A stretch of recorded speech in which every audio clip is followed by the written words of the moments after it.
Assalamualaikum warahmatullahi wabarakatuh. Alhamdulillahirrabbilalamin. Assalatu wassalamu ala asrofil anbiya'i wal mursalin Sayyidina Muhammadin wa ala alihi wa sahbihi ajmain. Amma ba'd.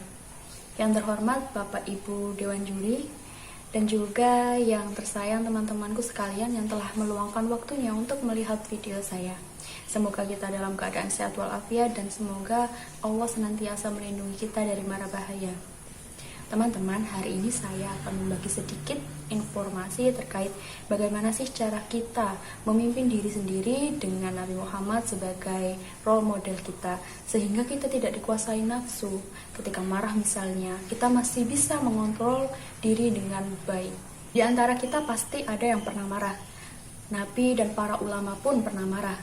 Namun, yang jadi perhatian kita hari ini adalah bagaimana kita marah dan atas dasar apa kita marah. Dan juga bagaimana sih cara kita meluapkan amarah, dengan diam saja kah atau membiarkannya hingga muncul perilaku baru seperti banting-banting barang, ngomel-ngomel seharian, atau bahkan menyakiti orang lain secara fisik. Sebenarnya marah itu apa sih? Marah itu sikap tidak suka kita ketika melihat sikap orang lain yang kita tidak setuju. Apakah marah selalu salah? Tidak, teman-teman. Ternyata marah itu tidak selalu salah. Ada marah yang memang seharusnya kita marah, yakni marah pada tempatnya. Misalkan ketika ada penganiayaan, ketika ada pelecehan, itu adalah tempat kita untuk marah. Itu adalah saatnya kita untuk marah. Namun juga ada marah yang tidak pada tempatnya. Marah yang tidak pada tempatnya ini disebabkan oleh setan biasanya. Dan ternyata juga ada ciri-cirinya loh, orang-orang yang marah disebabkan oleh setan, yakni wajahnya nanti merah gitu, merah padam. Dan kemudian cara mereka meluapkan emosinya itu membabi buta, meluap-luap bahkan sampai menyakiti fisik orang lain. Mengontrol amarah itu erat kaitannya dengan mengontrol hawa nafsu. Maka tentunya itu menjadi tantangan bagi kita semua sebagai calon pemimpin di masa depan. Sehingga penting bagi kita untuk bisa memimpin diri sendiri terlebih dahulu, dimulai dengan mengontrol emosi kita, mengontrol amarah kita sesuai dengan tuntunan yang telah diajarkan Nabi Muhammad SAW. Teman-teman, Nabi pun pernah marah. Nabi akan marah jika ada tuntunan agama yang dilanggar. Nabi akan marah jika ada orang-orang yang menghinakan agama Allah. Namun cara Nabi marah itu sangat indah. Boleh jadi beliau akan mendoakan orang-orang yang menghinakan agama Allah tersebut dengan berdoa semoga Allah mengampuni dosa-dosa orang-orang yang telah menghinakan agama Allah, dengan berdoa semoga Allah memberikan balasan kepada orang-orang yang menghina agama Allah. Beliau marah jika memang sudah saatnya untuk marah, sudah waktunya untuk marah, atau sudah tepat tempatnya untuk marah. Marahnya beliau itu ditandai dengan adanya urat di antara kedua alisnya. Para sahabat ketika melihat ada urat di antara kedua alisnya Nabi, itu sudah mengetahui bahwa waduh, beliau ini sedang marah, Nabi sedang marah nih, gitu. Itu terjadi karena Nabi menahan amarahnya, sehingga maka muncullah ada urat di antara kedua alis beliau. Ada sebuah kisah yang agaknya bisa kita jadikan contoh bagaimana cara kita agar bisa mengontrol emosi. Suatu ketika ada orang Arab bodoh yang pipis di masjid. Para sahabat marah melihatnya, bahkan hendak menghakiminya secara fisik. Namun Nabi memerintahkan para sahabat agar mengambil ember dan kemudian membersihkan saja tempat yang terkena urin tersebut. Nabi pun menasehati orang Arab bodoh itu dan menyuruhnya untuk pulang tanpa menghakimi. Itu tadi kisah Nabi Muhammad SAW dengan kebijaksanaannya.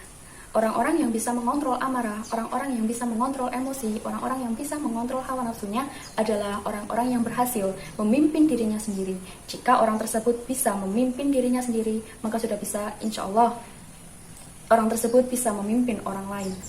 Agama tidak melarang kita untuk memiliki rasa marah, tapi kita dianjurkan untuk mengambil jeda ketika kemarahan itu datang. Maksudnya adalah ketika kemarahan itu datang, baiknya kita ambil jeda untuk berpikir apakah kemarahan ini kita luapkan atau cukup kita diamkan dalam diri saja sebagai bahan introspeksi diri. Lebih lanjut, saya ada tips nih dari Profesor Quraish Shihab. Beliau berkata bahwa ketika amarah itu datang, ambillah jeda untuk berpikir. Yang pertama adalah berpikir, apakah kemarahan itu wajar? Apakah kemarahan itu memang sudah pada tempatnya?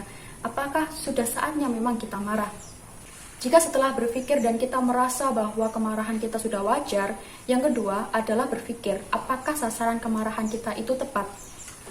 Apakah sudah tepat kalau kita marah ke si A? Atau ternyata permasalahan ini terjadi karena si B, bukan karena si A? Jangan sampai kita salah sasaran, karena kalau kita salah sasaran, kita kan jadi zolim kan? Nah, kalau sudah dirasa bahwa wah ternyata emang si A nih yang penyebabnya, kita harus marah sama si A gitu. Bukan kita harus marah ya, tapi kita wajar kok marah sama si A karena dia yang menyebabkan kesalahan ini terjadi. Nah, kita berpikir lagi nih, yang ketiga adalah berpikir sampai mana batas kemarahan kita? Maki-maki kah? Atau cukup menegur dengan tegas? Atau cukup dengan gerakan mata saja, ekspresi wajah? Begitu. Ada orang bijak yang berkata bahwa bolehlah kita marah, tapi jangan sampai terlihat air muka. Air muka itu adalah ekspresi wajah kita. Kalaupun sampai terlihat air muka kita atau ekspresi kita, usahakan lagi. Lidah ini jangan sampai bergerak. Seperti sabda Rasulullah SAW bahwa apabila ada seorang di antara kalian marah, hendaklah ia diam. Kemudian, jika sampai lidah ini juga tidak bisa ditahan, usahakan ucapan kita ini tidak melampaui batas. Jangan sampai kita menghujat, menghakimi seseorang yang kita marahi tersebut, apalagi sampai menghubungkan fisiknya dengan kesalahan yang telah ia perbuat. Itu tadi tips dari Profesor Quraisy Shihab tentang bagaimana cara kita agar bisa mengontrol emosi kita. Sebagai penutup teman-teman, saya ada sebuah kutipan yang agaknya bisa kita jadikan senjata untuk kita ketika dihujat, dihakimi, atau dimaki oleh orang lain, yakni kalau makianmu itu adalah benar, saya akan bermohon kepada Allah agar Allah mengampuni saya. Namun jika ternyata makianmu itu salah, saya akan bermohon kepada Allah agar Allah mengampuni kamu. Itu tadi teman-teman sekilas informasi yang bisa saya berikan. Jika ada kekurangan dan kesalahan, saya mohon maaf yang sebesar-besarnya. Terima kasih telah menonton video saya. Wassalamualaikum warahmatullahi wabarakatuh.